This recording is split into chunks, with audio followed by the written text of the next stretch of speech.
Event-driven architecture, or EDA, is a software architecture pattern that revolves around events as the main driving force for communication between different components of a system. It promotes the production, detection, consumption of, and reaction to events. An event can be defined as a significant change in state, such as user actions, data updates, messages from external services, or errors. For example, things such as a user creating a new account, a new order being placed, or a new alarm being created, etc.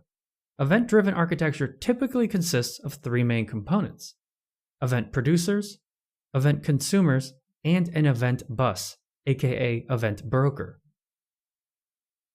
Event producers are responsible for publishing events to the event bus. They act as the source of events. Event consumers subscribe to events from the event bus. They act as the sink of events.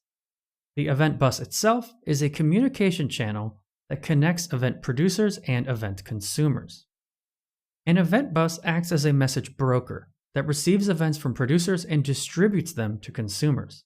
It can be a message queue, a centralized event service, or a message broker itself. Event-driven architecture has several advantages, such as loose coupling between components since consumers don't need to know about the producers, and vice versa. Scalability, since we can easily add more consumers to increase the throughput and processing capabilities. And asynchronous processing, since consumers can process events asynchronously without blocking the entire system.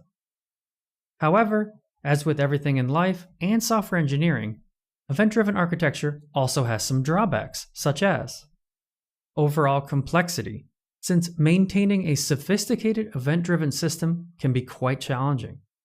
Data consistency complexity, since events are processed asynchronously, this usually means we're dealing with eventual consistency.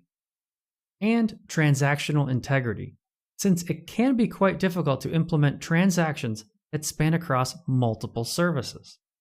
Overall, event-driven architecture is a very powerful approach to building distributed, scalable, and flexible systems that can efficiently handle complex business logic and real-time processing.